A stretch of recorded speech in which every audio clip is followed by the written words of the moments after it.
Салам достор, бүгүн автоунаадагы аккумулятор жөнүндө, тагыраак айтканда кислотный аккумулятор жөнүндө бир аз маалымат алабыз. Буюрса, андыктан видеону аягына чейин көрөбүз. Мага жакта белгисин басабыз. Кеттик достор.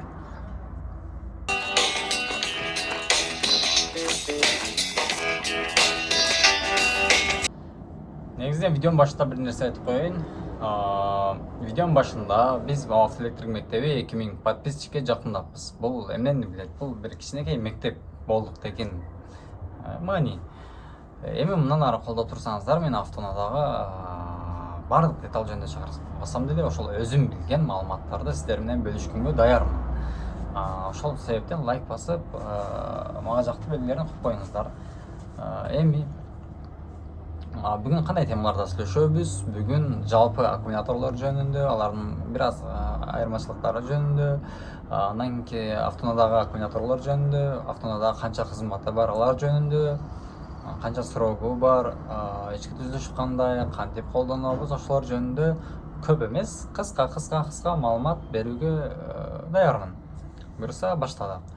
Эми жалпы аккумуляторлор жөнүндө айтканда, негизинен аккумуляторлордун аябай түрлөрү көп. Бул телефондордо колдонуп аткан, планшеттерде, автоунааларда, скутерлерде, самокаттарда дегеле ошол биз айлана чөйрөдө көрүп аткан баардык нерсе, биз көрүп аткан электроникада негизинен аккумулятор бар. Алар кээ биркилери кайра заряддалуучу болсо, кээ биркилери ошол бир эле колдонулуп таштала турган нерсе. Булар эми негизинен ички түзүлүштөрү ар кандай болот, сырткы түзүлүштөрү ар кандай болот, бирок баардыгынын функциясы бир эле. Ошол буюмда дейли, ошол нерседе токтун булагы катары колдонулат. Эми бүгүн биз кислотный аккумулятор жөнүндө айтабыз. Негизинен аккумулятор деген сөздү деле талдап коелу. Аккумулятор деген сөз бул латын сөзүнөн алынган дагы. Аккумуля жыйноо, топтоо деген маанини билдирет. Бул сөз алгач илимге 19-кылымда кирген. Илимге, тарыхка ошол 19-кылымда кирген. Азыркы кезге чейин ошол сөз колдонулуп, алгач мунун мааниси башкачараак болчу, азыр келип ошол баарыңыздарга эле белгилүү аккумулятор деген сөздү баары эле түшүнөт. Эми кислотный аккумулятор жөнүндө сөз берели. Кислотный аккумулятор бул коргошун электроддор менен күкүрт кислотасынын жардамы аркылуу кайра заряддалуучу аккумулятор. Ал химиялык реакциянын жардамы менен электр энергиясын сактап, кайра керектүү учурда башка элементтерге бере алатылган түзүлүш. Автоунаада башкача айтканда токтун булагы катары колдонулат. Эми ошол кислотный аккумулятордун автоунаада канча негизги кызматы бар делсе, автоунаада 5 негизги кызматы бар. Аларды бир четтен айтып берели. Биринчи кызматы бул автоунаа өчүк абалда статерди айландырып берүү үчүн гана колдонулат. Ошол күлүштү бурган кезде биринчи эле түздөн түз аккумулятор статерге питаниясы барат. Кандай десем, аккумулятор статерге көз каранды болот, статер моторго көз каранды болот. Ушулар бири-бирине мындай связка. Ал эми электр жагынан болсо, аккумулятор генератор менен байланышы тыгыз болот. Эми булардын себебин кийинчерээк видеонун уланысында айтып берем.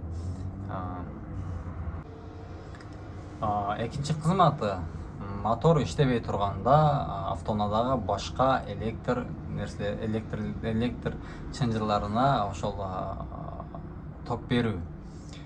Бул кандай жалпак тил менен талдай турган болсок, мисалы автоунаа өчүк абалда магнитофон угабыз, кээде фарларды күйгүзүп коебуз, кээде печка иштетип коебуз, кээде центральный замок, кээде эмес, бул ар дайым эле центральный замок эшиктерин култап ачкан функцияны аткарат, машина өчүк мотор иштебеген абалда. Кээде печканы айттык. Кээде ошол кээ бир күнүларда азыр эме бар, сигнализация, камера, ошол нерселерди иштетип турат мотор иштебеген абалда аккумулятор. Эми үчүнчү себебин айтайлы. Генератор менен иштешүү үчүнчү кызматы, аккумулятор генератор менен тыгыз иштешет. Анткени генератордан чыккан токту аккумулятор башка автоунаадагы башка элементтерге туруктуу кылып токту жеткирет.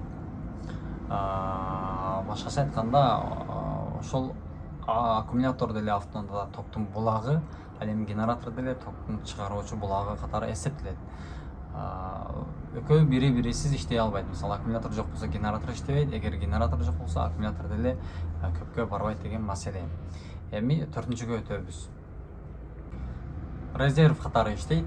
Аккумулятордун 4-күнчү кызматы автоунаада бул резерв катары иштейт. Муну кандай түшүнсө болот? Мисал, автоунаа өчүгө балда бир нече жумалап деле автоунаа жүрбөй тура берсе, жакшы аккумулятор болсо, ошол автоунаадагы бүт бардык маалыматтарды сактап турат. Сигнализация, иммобилайзер жана башка ушундай нерселерди. Демек, аккумулятордун 4-күнчү кызматы ошол автоунаада аккумулятор резерв катары иштейт экен. Резерв эмне десе, бул токту ушундай сактап турат. Бир жума, 2 жума коюп коюп деле келип оталарсаң, оталып кете берет. Демек, бул чындап эле аккумулятор автоунаада токтун булагы катары колдонулат. Эми 5-чи себебин өтөлү. 5-чи кырдаалда электр булагы катары колдонулат. Кандай десеңиздер, мисалы сиз жолдо айдап баратасыз.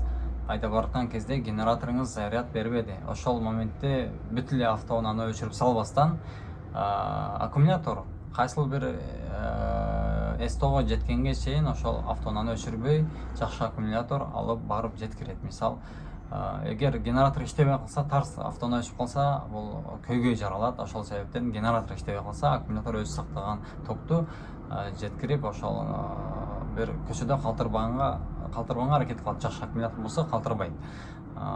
Себеби генератор иштебей калса, ток берүү токтолот. Поворотник, фара иштебей калышы керек. Аккумулятор ошол моментте токтун булагы катары кайсыл бир эстого, бир жакын жердеги эмеге жетиш үчүн жардам берет. Мынакей ушундай 5 негизги себептери бар, негизги кызматы бар. Мунун жатташтын эле кереги жок, жөн гана угуп, маалымат алып алыштын өзү жетиштүү. Бул жакшы. Эми аккумуляторлордун түрлөрүгө келебиз. Кандай түрлөрү бар? Анда эмесе кеттик.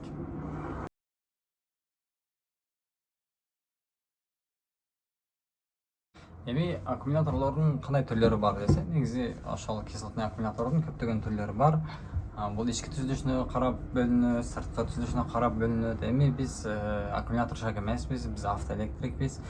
Андай деле мени чалкештирип кыйнаш кереги жок. Биз негизги сырткы түзүлүш боюнча айырмаланган эки түрүн айтабыз. Аккумулятор эки типке, түргө бөлүнөт. Бул азиатский жана европейский болуп, эмне үчүн эки типке бөлүнөт десе, мисал, европейский бул Европада чыгарылган автоунаалар үчүн ылайыкташтырылган аккумулятор. Ал эми азиатский болсо, бул Азияда чыгарылган автоунаалар үчүн ылайыкташтырылган аккумулятор. Эми булардын кандай айырмачылыгы бар? Булардын айырмачылыгы, биринчи айырмачылыгы, европейский аккумулятор клеммалар ямочкага бекитилген болот. Азиатскилердики болсо, бул клеммадан сырткары чыгып турат. Эми экинчи айырмачылыгы, европейский аккумуляторлордун клеммалары жоон болот. Ал эми азиатскилердики болсо ичке болот. Ушундай айырмачылыктары бар. Аккумуляторлор негизинен прямый ошондой болуп өзгөрөт, ар түрдүү болуп, эми аларды айтпай эле коеюн. Анткени кыскараак видео кылганга аракет кылдым. Болбосо сүйлөй берсең сөз көп болуп кетет. Кийинге өтөбүз. Аккумулятор статор менен болгон байланышы кандай? Аккумулятор статор менен болгон байланышы автоунаада жакшы эле ролду аткарат. Башкача айтканда, мисал, чоң ватт талап кылган, вольт талап кылган статорге кичинекей аккумуляторду койсо болбойт.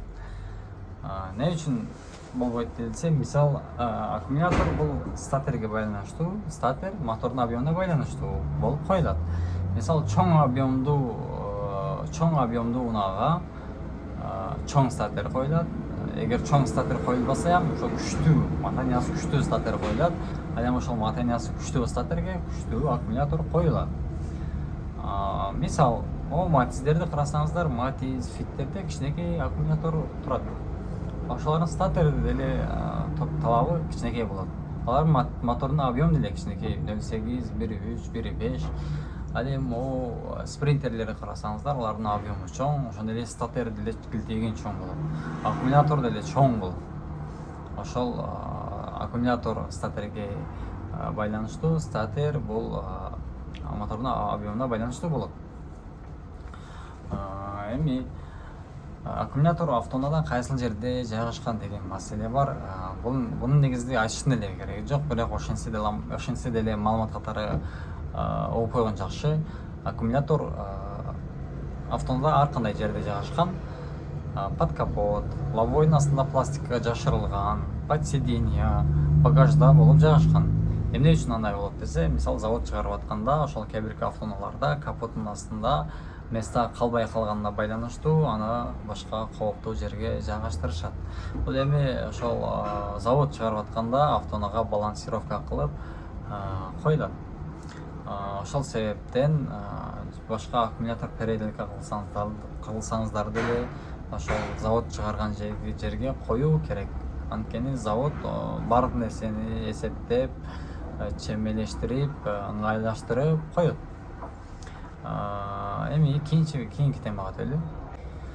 Эми аккумулятордун акырында ички түзүлүшүнө кире баштайлы. Негизинен мейли биринчи ички түзүлүшүнү бир аз түшүнүк алып туруп, анан кийин кантип текшеребиз ошол жөнүндө баяндайын. Аккумулятордун срогу канча? Көбүнчө 3 жылдан 5 жылга чейин болот. Эмне үчүн дегенде, азыр ички түзүлүшүн айтканда айтып өтөм. Аккумулятор ички түзүлүшү, негизи сырткы түзүлүшү ошол пластик, оң жана терс клеммалардан. Ал эми ички түзүлүшүнө акырындап кире баштасак, ошол эле оң жана терс электроддордон, электрониттен, коргошун сетка болуна куюлган кислотадан, дагы кандай десем, сепараторлордон турат. Негизинен аккумулятордун ичинде 6 банка бар.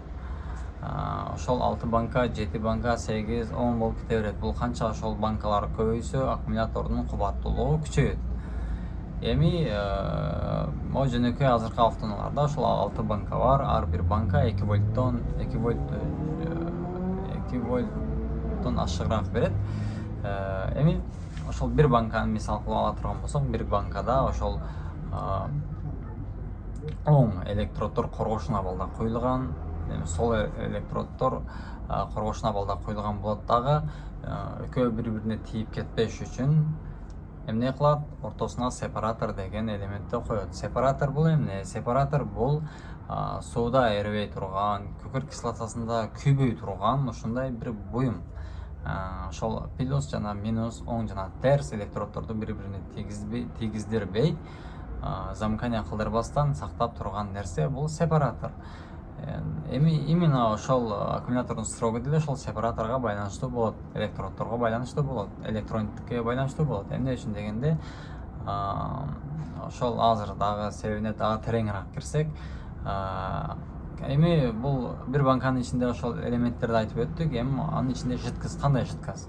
Бул жидкость 35% күкүрт кислотасы, 65% бул таза, эч кандай хлор, туз кошулбаган суу экөөнүн бирикмеси, бул электронит деп аталат. 35% күкүрт кислотасы менен 65% сууду кошкондо бул жаңы химия чыгып атат. Ошол себептен мектепте химияны жакшы окуш керек. Өй эле тамаша. Бул нерсени билип койгон жетиштүү. Эми кандай мисал айтатын болсок, мисал сууду алып туруп тупуракты алсаңыз, экөө эки элемент экөө бири-бирине кошсоң деле жакшы болбойт.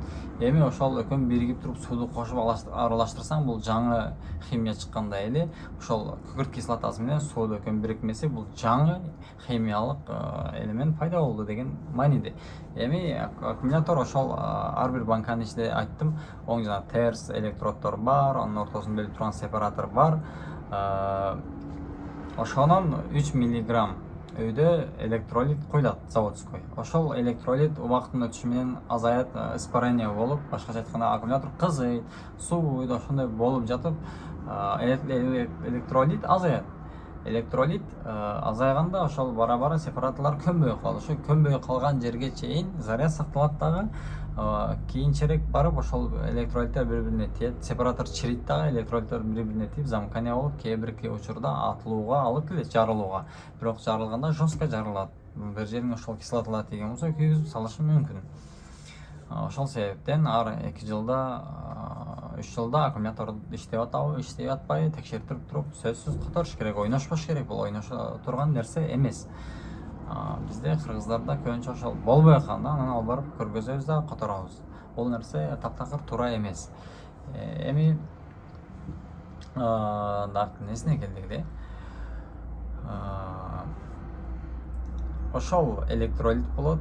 Эми секреткаларга өтөбүз. Кантип текшериш керек? Аккумуляторду текшериш жөнөкөй. Мультиметрди жакшы билишиңиз керек. Автоэлектрик болгондон кийин тарс текшериңди. Аккумулятор негизинен жакшы заряддалган аккумулятор 12 вольт 47 болуп турат, 47-57. Кээ бир күнүларда ошол негизи мультиметр менен текшергениңизде генератор заряд берип аткан болсо 13,5 вольттон жогору 14,5 вольтка чейин көргөзүш керек. Бул ошол жакшы генератор заряд берип атат деген мааниде. Эми аккумулятор кантип времясы келип калганын билебиз десек, биз жөнөкөй автоэлектриктер кээ бир күнүларды барсаң автоунан оталдырсаң оталбайт. Аккумулятордун зарядын текшерсең 12 вольт көргөзүп турат. Ошол моментте мультиметр коюп туруп, ошол хозяинде статор айландырың дегенде айландырат. Сен мультиметр карап турасың, вольт 9-8ге түшүп кетет. Ошол кезде уже братан, могу аккумуляторду которуш керек. Уже бул оталдырганга жарабайт. Ошонун негизинде сиз машинаңызды оталдыра албай атасыз деп айтыш керек. Текшериш ошондо жөнөкөй, ал жөнүндө деле видео киргизем. Мына ошондой аккумулятор темасы кыска сүйлөп жеткирдим. Эгер кандай ката кемчиликтер болсо комментарийга жазыңыздар, лайк басыңыздар. Негизинен менин ниетим эле азыр онлайн заман, бүт баарыңыздарда телефон бар. Ошол кыргызча контенттерди деле көбөйтөлү деген ниеттер бар. Буюрса көбөйтөбүз. Эми кандай десем, мен өтө эле бир мыкты электрик эмесмин, бирок ошол жаңы баштап аткандар үчүн өзүм билген билимимди могу YouTube аркылуу бөлүшүп чыгарып турам кээде зериктиме деп койсоң. Мен десем ассаламу алейкум анда. Дагы кийинки видеолордон жолугушканча сап саламатта туруңуздар.